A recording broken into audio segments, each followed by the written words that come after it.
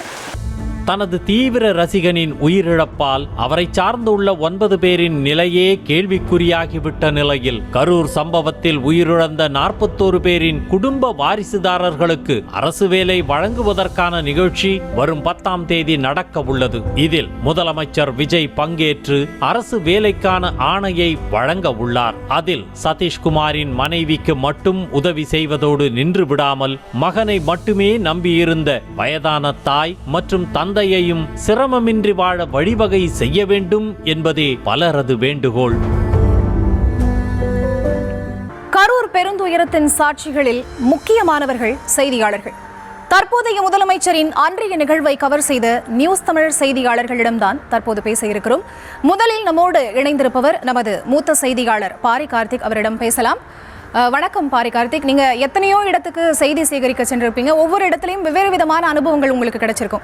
ஆனா இந்த கரூர் சம்பவத்தை பொறுத்த வரைக்கும் சரியா அந்த வேலுச்சாமிபுரத்துல தான் நீங்க நேரலையை சேகரிச்சுட்டு இருந்தீங்க. அந்த இடத்துல நடந்த நிகழ்வுகள் நிச்சயமா உங்களுக்கு வார்த்தைகளால விவரிக்க முடியாத ஒரு அனுபவத்தை தான் கொடுத்துருக்கோம் அப்படின்னு நாங்க நம்புறோம். ஏன்னா இப்ப கூட மாண்டேஜ்ல பார்த்தோம், நீங்க என்னோட மக மாதிரி இருந்தா அப்படின்னு கம்பேர் பண்ணி ஒப்பிட்டு பேசக்கூடிய அளவுக்கான காட்சிகள் எங்களை பார்க்குற எங்களை நிலைக்குலைய வச்சிருச்சு அப்படின்னு தான் சொல்லணும். உங்களுக்கு அந்த அனுபவம் எப்படி இருந்தது? என்ன நடந்துட்டாங்க?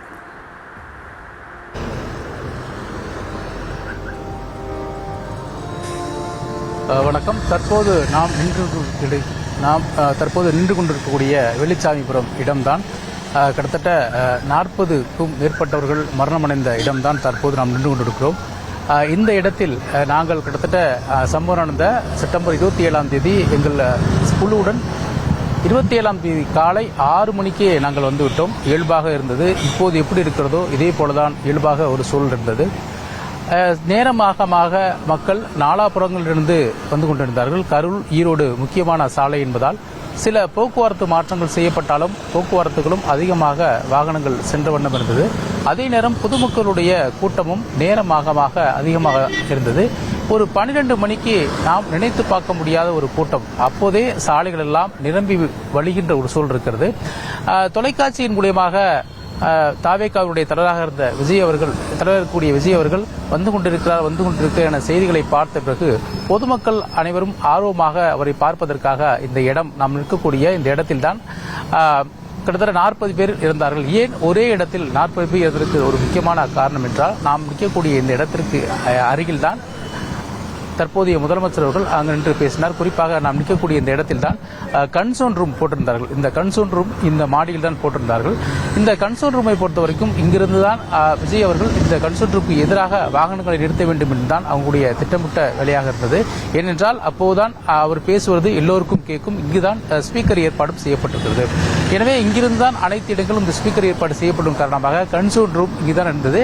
எனவே இங்குதான் விஜய் நிற்பார் என்ற காரணத்தினால் அனைவரும் இங்கே குவிந்த வண்ணமாக இருந்தார்கள். தாம் பார்த்து கொண்டிருக்கக்கூடிய இந்த இடம் நீங்கள் பார்த்திருப்பீர்கள் வீடியோவில். ஒரு கூரையில் பித்துக்கொண்டு மேலே எல்லாரும் ஓடுவது போல ஒரு இடம் வரும். அந்த இடம் தற்போது நம் ஒளிப்பதிவில் காட்டக்கூடிய இந்த இடம்தான். இதில்தான் அந்த கூரையிலிருந்து வழியாக தப்பி உயிர் பிழைக்க இளைஞர்கள் ஓடுவார்கள். அந்த இடம்தான் தற்போது நாம் பார்த்துக் கொண்டிருக்கிறோம். அதே போல பல இடங்கள், அதாவது இந்த மாடியில் நின்றுதான் நிறைய தொலைக்காட்சி சேர்ந்த ஒளிப்பதிவாளர்களும் வேலை இருந்தார்கள். அதனால்தான் அவர்களுக்கு எந்த ஒரு பாதிப்பும் ஏற்படாத வண்ணம் இருந்தது. நான் பார்க்கக்கூடிய அந்த கீழே இருக்கக்கூடிய அனைத்து இடங்களுமே பொதுவாக பொதுமக்கள் அதிகமாக, நீங்கள் இந்த கூட்டத்தில் பேருந்துக்கு அருகில் ஒரு மிகப்பெரிய கூட்டத்தை பார்ப்பீர்கள். அந்த இடம் இதுதான். இந்த இடம்தான் அதிக அளவுக்கு மக்கள் இழந்தது கூடியது முக்கியமான காரணமாக இருந்தது. அதாவது அந்த வாகனம் வரும் வரை அனைவரும் சந்தோஷமாகவும் மகிழ்ச்சியாகவும் ஆட்டம் பாட்டம் கொண்டாட்டம் என இந்த வேலுச்சாமிபுரமே, தற்போது நாம் பார்க்கக்கூடிய இந்த வேலுச்சாமிபுரமே கொண்டாட்ட மனையிலே இருந்தது. அதாவது எல்லோரும் மகிழ்ச்சியாக தான் விரும்பிய தலைவரை பார்க்கலாம் என்றும் தங்களுக்கு பிடித்த நடிகரை பார்க்கலாம் என்றும் எல்லோரும் மகிழ்ச்சியாக இருந்தார்கள். தற்போது நம்ம கேமராமேன் காட்டக்கூடிய இந்த மாடியில் தான் ஒரே இடத்தில் நின்று ஒரு 100க்கும் மேற்பட்ட பெண்கள் நடனமாடி கொண்டிருந்தார்கள். நாங்கள் இந்த மாடியிலிருந்து பார்த்து கொண்டிருந்தோம். ஒரு 100க்கும் மேற்பட்ட பெண்கள் அங்கேதான் நடனமாடி கொண்டிருந்தார்கள். மகிழ்ச்சியாக இன்னும் சற்று நேரத்தில் தலைவர் வரப்போகிறார் என்ற மகிழ்ச்சியோடு அவர்கள் கொண்டாடி கொண்டிருந்தார்கள். அடிப்படையில் இந்த இடம் என்பதே ஒரு சிறிய இடமாக தான் இருக்கிறது. இந்த சாலையே அதிகபட்சமாக ஒரு மொத்தமாக ஒரு 60 அடி தான் இருக்கும். அந்த 60 அடி சாலைக்குள் இவ்வளவு பேர் கூடுவது என்பது சாத்தியமில்லாத ஒரு விஷயமாக இருக்கிறது. அதே போல அந்த மேலே இருக்கக்கூடிய அனைத்து இடங்களும் மக்கள் பெருந்திரளாக மாடிகளில் நின்று கொண்டிருந்தார்கள். அவர்கள் இதை பார்த்து கொண்டிருந்தார்கள். அதே போல நாம் தற்போது ஒளிப்பதிவாளர் மனோ காட்டுக்கொண்டிய அந்த இடம்தான்.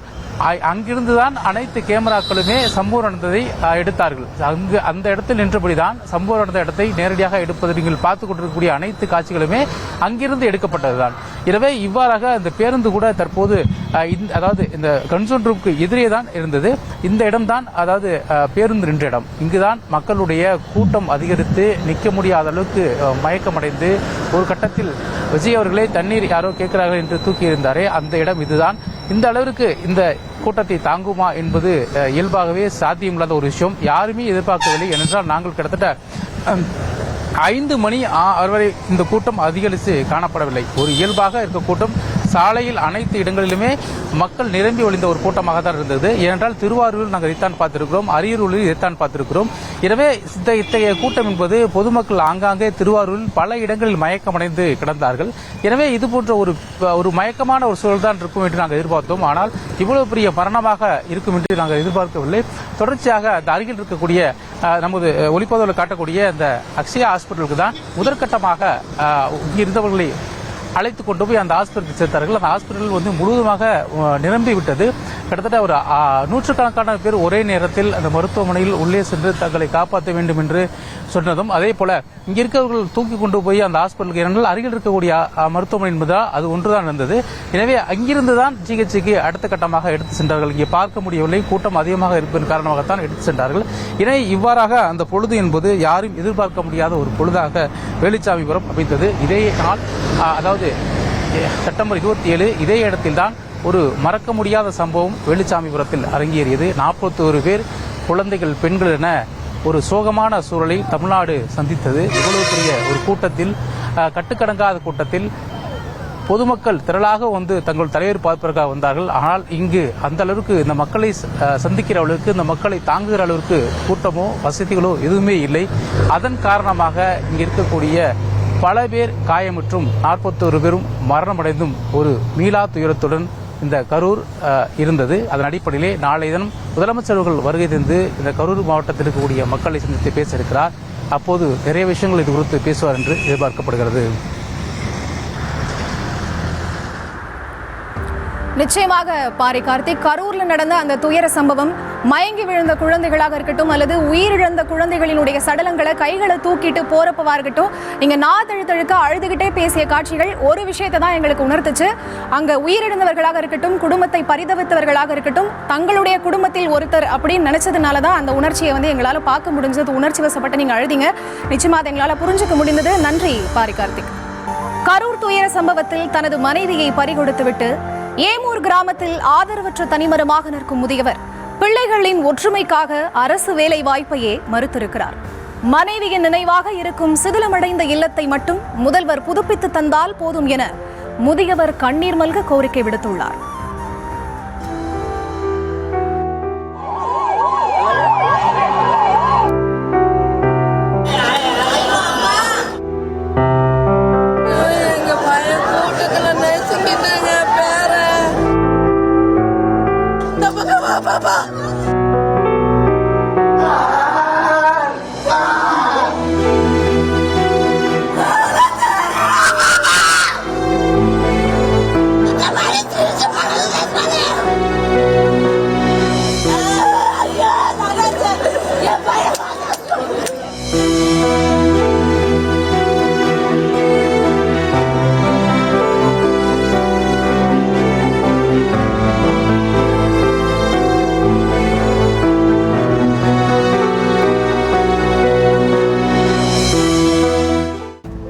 விபத்துக்கள் தரும் வலியை விட அதற்கு பின்னால் மிஞ்சும் கதைகளும் கண்ணீரும் காலத்துக்கும் ஆறாத வடுக்களை ஏற்படுத்தி விடுகின்றன.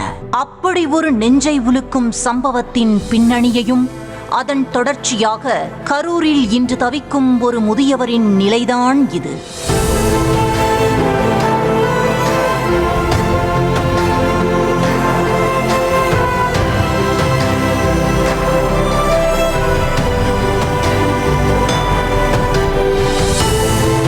கடந்த ஆண்டு செப்டம்பர் மாதம் 27ஆம் தேதி கரூர் வேலுச்சாமிபுரம் பகுதியே ஸ்தம்பித்து போன நாள். தமிழக வெற்றிக்கழக தலைவர் விஜய் நடத்திய மக்கள் சந்திப்பு நிகழ்ச்சியில் எதிர்பாராத விதமாக கூட்ட நெரிசல் ஏற்பட்டு அடுத்தடுத்து 41 உயிர்கள் காற்றில் கரைந்து போயின.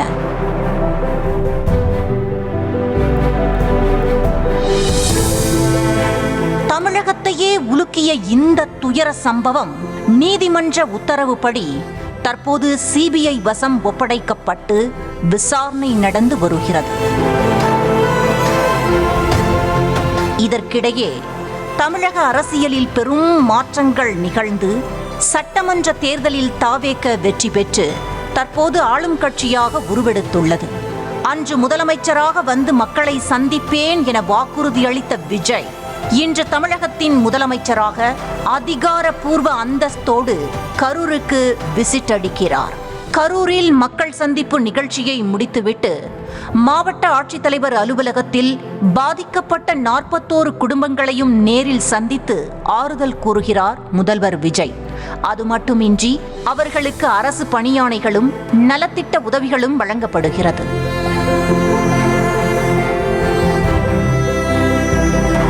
அரசு தரப்பில் நிவாரணமும் வேலைவாய்ப்பும் தயாராக இருந்தாலும் கரூர் ஏமூர் பகுதியில் நிலவும் ஒரு சூழல் பார்ப்போரை கண்கலங்க வைக்கிறது.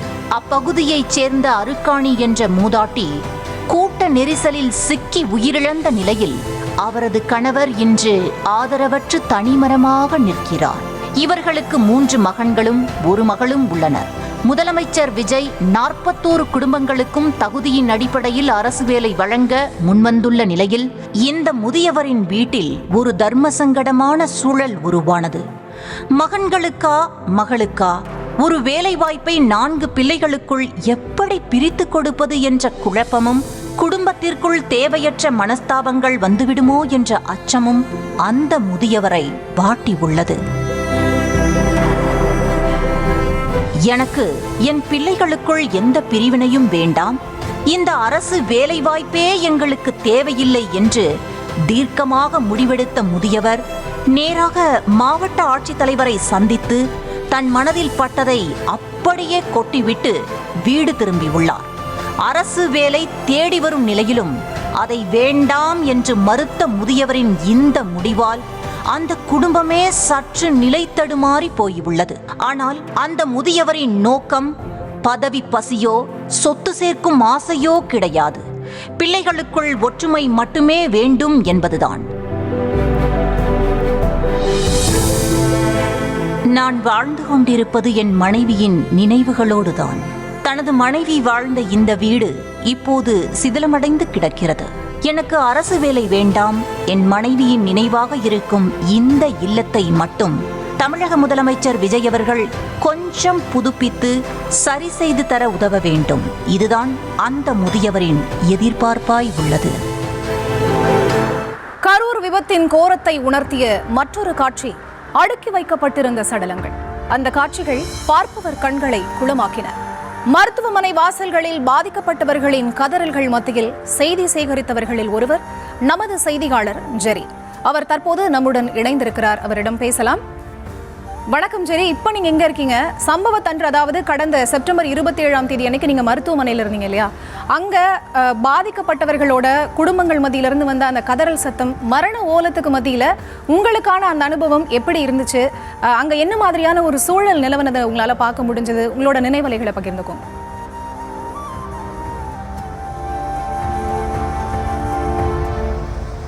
ஃபரிதா வணக்கம். கடந்த ஆண்டு செப்டம்பர் 27 நான் நின்று கொண்டிருக்கிற இந்த இடம் இதுபோல் அன்னைக்கு நிசப்தமாக இல்லை. இரவு 9 மணிக்கு மேலே மரண ஓலங்கள், ஆம்புலன்ஸினுடைய சத்தம், காதை கிழிக்கிற மாதிரியான ஆம்புலன்ஸ் சத்தங்கள். உடனடியாக மருத்துவமனைக்கு கொண்டு வந்த அடுத்த 5-10 நிமிடங்களில் ஐசியூவிலிருந்து உடல்கள் எல்லாம் பணவரைக்கு கொண்டு போகிறாங்க. இப்படியாக அந்த மரண ஓலங்களுக்கு நடுவில் நேரலையில் வழங்கி கொண்டிருந்தேன். அப்பொழுது 27ஆம் தேதி செப்டம்பர் நாமக்கல்லிருந்து கரூருக்கு அப்பொழுதைய தமிழக வெற்றி கழக தலைவர் விஜய் வந்து கொண்டிருக்கிறார். நான் திருச்சி விமான நிலையத்திலிருந்தே அவரை பின்தொடர்ந்து வந்துகிட்டு இருக்கேன். பொதுவாகவே ஒரு ஏரியாவுக்கு வந்ததுக்கு அப்புறம் அங்கே சம்பவம் நடந்த இடத்துல நம்முடைய மூத்த செய்தியாளர் பாரி கார்த்திக் இருந்தாங்க. அவர் அதுக்கப்புறம் அந்த செய்திகளை சேகரிக்க ஆரம்பிச்சிருவார். நாங்கள் அந்த எல்லைக்கு வெளியிலே நிற்பதுதான் வழக்கம். ஆனால் ஒவ்வொரு இடங்களிலும், அதாவது தாவேக தலைவர் எந்தெந்த மாவட்டங்களுக்கு போறார் அது வழக்கமாக நாங்கள் பின்பற்றிட்டு வந்தது செய்தியாளர்கள் எங்களுக்குள்ள. ஆனால் அன்னைக்கு கரூர் அன்னைக்கு அந்த கரூர் எல்லையில், அதாவது அவர் பேசும்பொழுது அந்த நுழைவு வாயில என்னால் மாற்று வழியில் போக முடியல.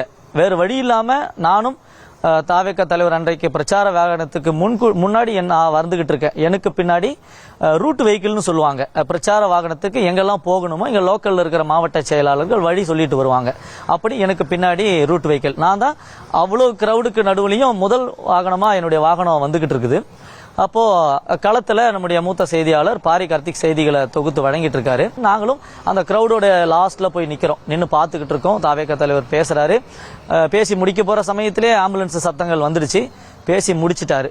பேசி அந்த டைம்ல கிட்டத்தட்ட ஒரு 20க்கும் மேற்பட்ட தனியார் ஆம்புலன்ஸ்கள் அங்க வர்றதை பார்க்க முடிஞ்சது. கிரௌடுக்குள்ள வருது.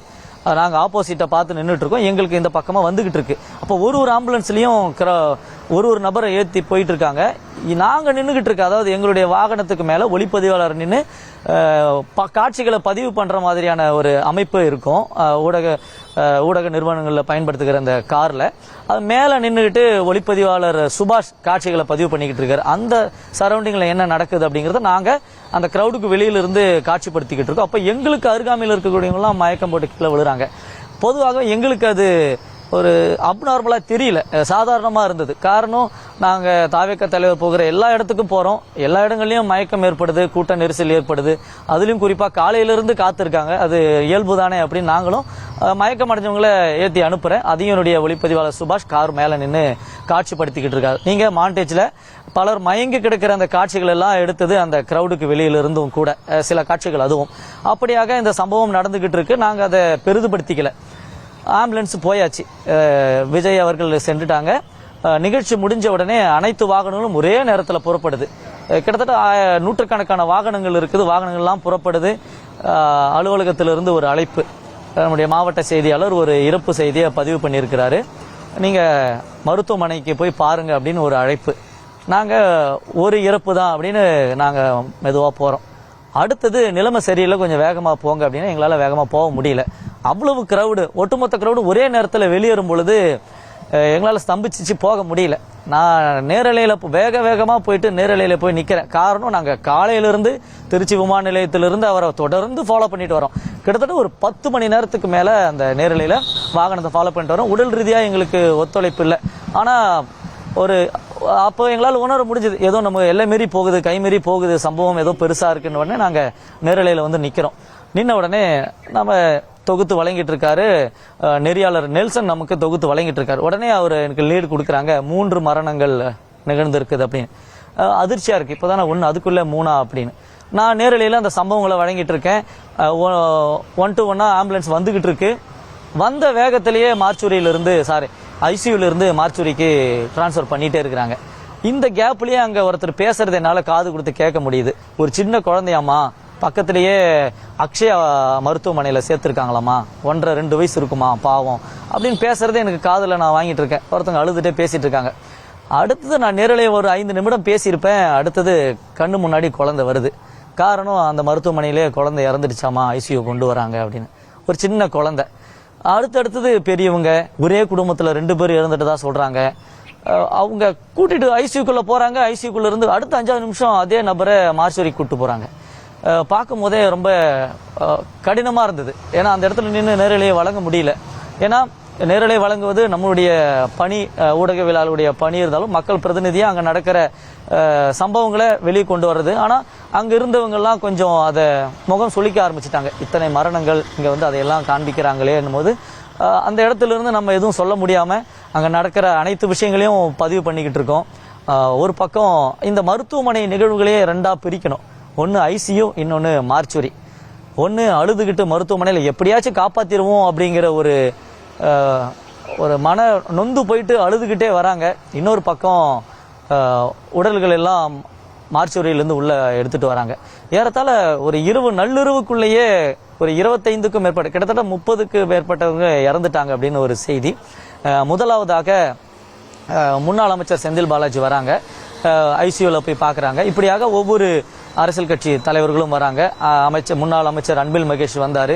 அவருமே நெருடலாக அழுதக்கூடிய காட்சிகளெல்லாம் சமூக ஊடகங்களில் நம்ம பார்த்துருப்போம்.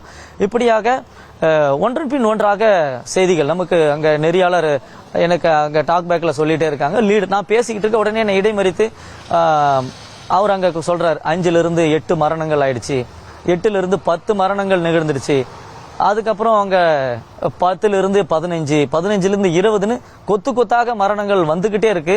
இந்த அடுத்த அப்டேட் நான் எடுக்கிறதுக்குள்ள மரணங்கள் நிகழ்ந்துகிட்டே இருக்குது. என்னாலையும் தடுமாற்றமா இருக்குது. ஏன்னா சரியான தகவலை நாம் நேரலையில் வழங்கணுமே, உண்மையிலேயே இத்தனை மரணங்கள்லாம் நிகழ்ந்துடுச்சா அப்படின்னு ஒரு சந்தேகத்தோடவே பேச வேண்டியதா இருக்கு. அந்த இடத்துல நடந்த விஷயங்களை மட்டும் பகிர்ந்துகிட்டு இருக்கேன், செய்திகளாக நேரலையில் தொகுத்து வழங்கிட்டு இருக்கேன். அதாவது எத்தனை அங்கே ஈவினிங் எப்போ நடந்தது, எவ்வளோ பேர் பங்கேற்றிருப்பாங்க, எதனால் அந்த கூட்ட நெரிசல் ஏற்பட்டுங்கிறத மட்டும் சொல்லிக்கிட்டு இருக்கேன்.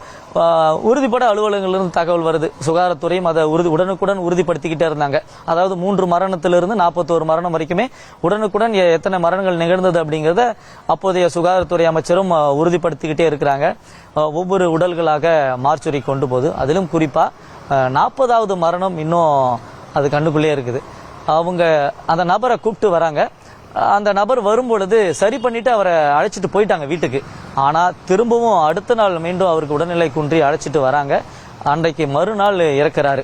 27ஆம் தேதி சரியாயிட்டாருன்னு சொல்லி குணப்படுத்தி அனுப்பி 28ஆம் தேதி மீண்டும் இறக்குறாரு.